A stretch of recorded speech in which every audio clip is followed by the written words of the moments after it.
Fin mars a eu lieu la remise des prix des mérites du travail. Le secteur Horeca était bien représenté. Nous avons rencontré quelques lauréats. Alors ça vous a fait quoi de recevoir cette médaille aujourd'hui? Et je vais vous dire sincèrement que j'attends déjà depuis longtemps après, puisque je suis déjà maintenant 11 ans doyen d'honneur. Normalement, c'est tous les 5 ans que, dans notre cas, l'ORECA devrait organiser comment dirais-je, une sollicitation pour des nouveaux médailles, etc. Et je trouve donner une médaille à un de vos ouvriers, c'est une reconnaissance, comprenez? Et l'ouvrier, sans ça, il va aussi mieux faire son possible. Comprenez? Il y a des gens qui disent, oui, mais des médailles, des médailles. Ce ne sont pas des médailles où il y en a 13 dans une douzaine. Comprenez? Ce sont des vraies médailles où on demande aux gens, on a une interview avec tous les candidats et on voit évidemment comment il a avancé dans sa vie. De là où est-ce que c'est un qui le fait par plaisir? Il faut du plaisir à son métier aussi, Mais ça peut être aussi par obligation. Dans le temps, on commençait des cafés. Qui commençait les cafés dans le temps? Il fut un moment là où le chômage a commencé, etc. C'était la dernière chose où on pouvait s'attacher, comprenez? Et ils pensent à ce moment-là que quand vous commencez un nouveau café, ils pensent aussi que quand vous ouvrez le tiroir, tout ça c'est des bénéfices. Ce n'est pas des bénéfices, ce n'est que l'année d'après qu'on reçoit les factures. Comprenez? Alors on parle maintenant beaucoup du secteur Horeca en termes plutôt négatifs, c'est pas évident. Finalement c'est bien d'avoir une image positive aujourd'hui avec cette remise de prix. Ah, tout à fait, parce que nous sommes quand même des grands créateurs d'emplois dans notre secteur. Nous employons de la main-d'œuvre qui est souvent non qualifiée. Et moi, je trouve ça assez agréable de recevoir ce prix. Voilà, ça représente 40 ans de carrière. Je suis extrêmement fier parce qu'en fait, on n'est pas loin de deux expositions universelles qui ont eu lieu ici en 1935 et 1958.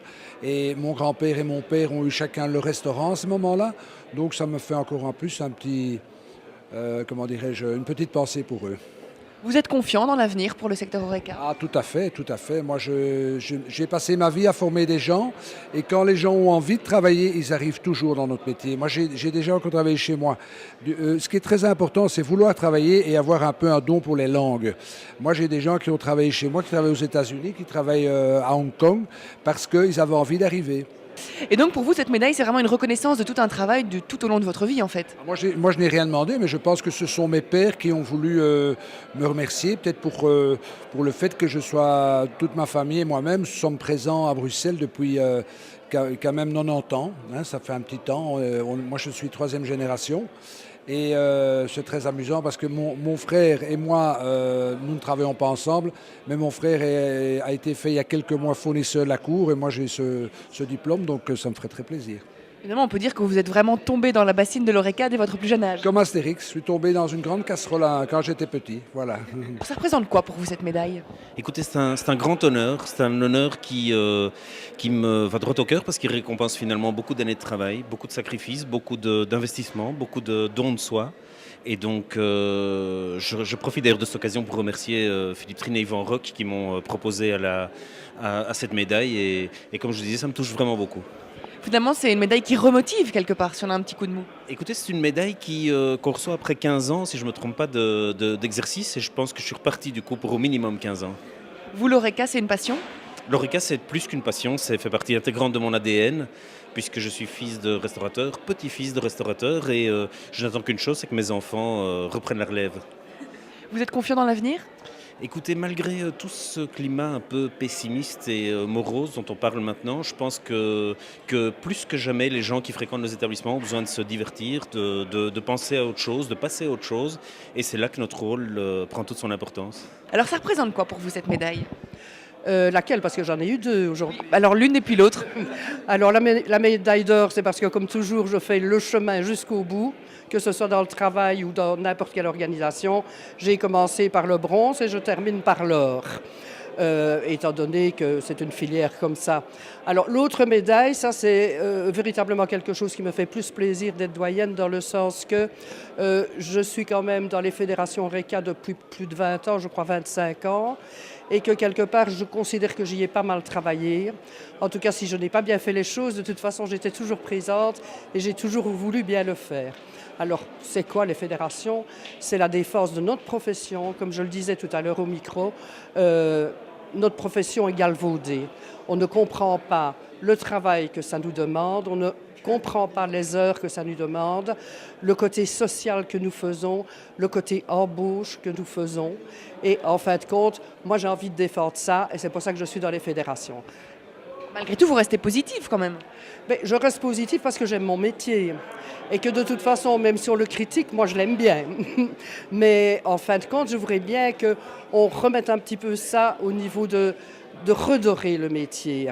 On est considérés comme des pauvres manuels qui n'avons pas beaucoup d'envergure. Il faut savoir qu'une gestion d'un établissement Horeca, c'est comme n'importe quelle gestion.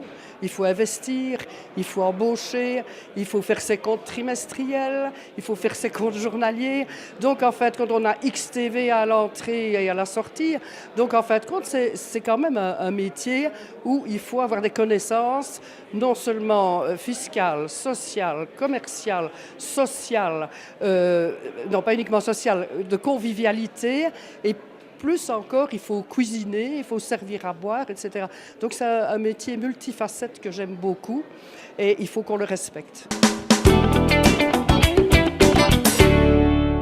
Pour la 9e année consécutive, l'International Taste and Quality Institute a réuni ce lundi à Bruxelles un jury de 120 experts en goût pour évaluer près de 1200 produits alimentaires vendus dans le commerce de détail. Durant les 3 jours, 60 chefs étoilés et 60 sommeliers ont eu la lourde tâche de décerner le prestigieux ITQE Superior Taste Award à des produits venant des 5 continents. Cette édition a mis les produits du Japon à l'honneur. Ce pays a d'ailleurs déjà brillé de nombreuses fois à ce concours, car depuis 2004, 725 produits ont reçu une médaille. Comment ça se passe une dégustation ? Ça se passe en 3-4 phases différentes. La première phase, c'est d'abord de regarder le produit, parce qu'ils sont très champions du monde pour nous cacher le plus possible. Ils veulent absolument qu'on ait le moins d'informations possible.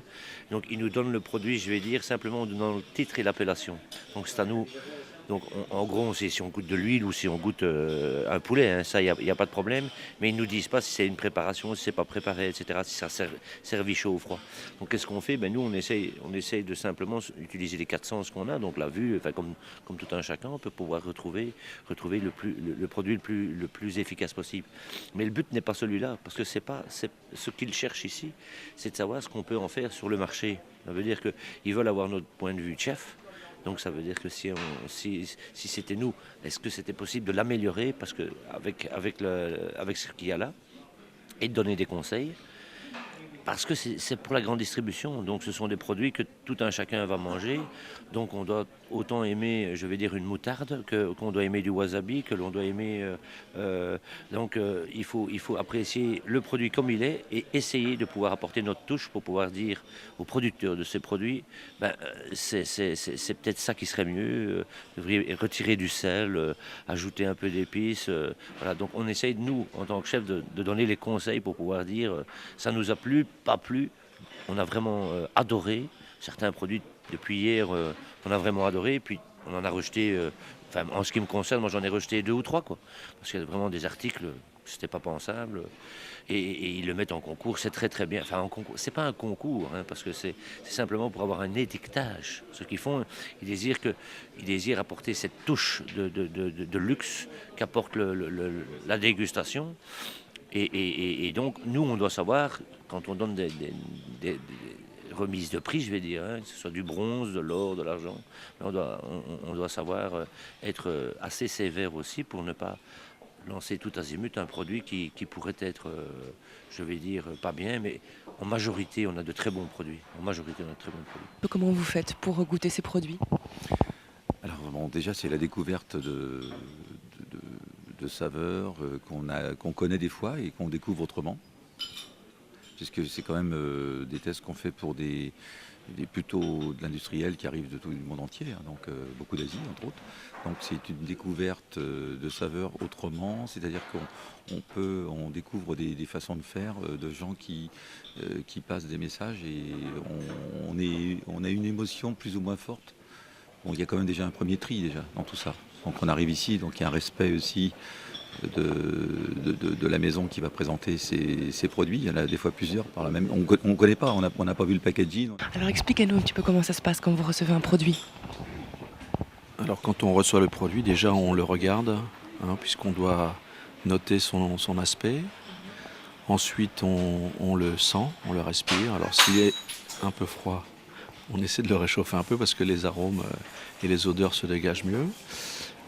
Et puis ensuite on le goûte. Voilà, donc voilà un peu ce que l'on fait. Alors on note tous ces aspects suivant le type de produit, parce que c'est pas toujours évident. Quand on goûte du sel ou si l'on goûte un produit élaboré, c'est pas la même manière de noter, bien sûr.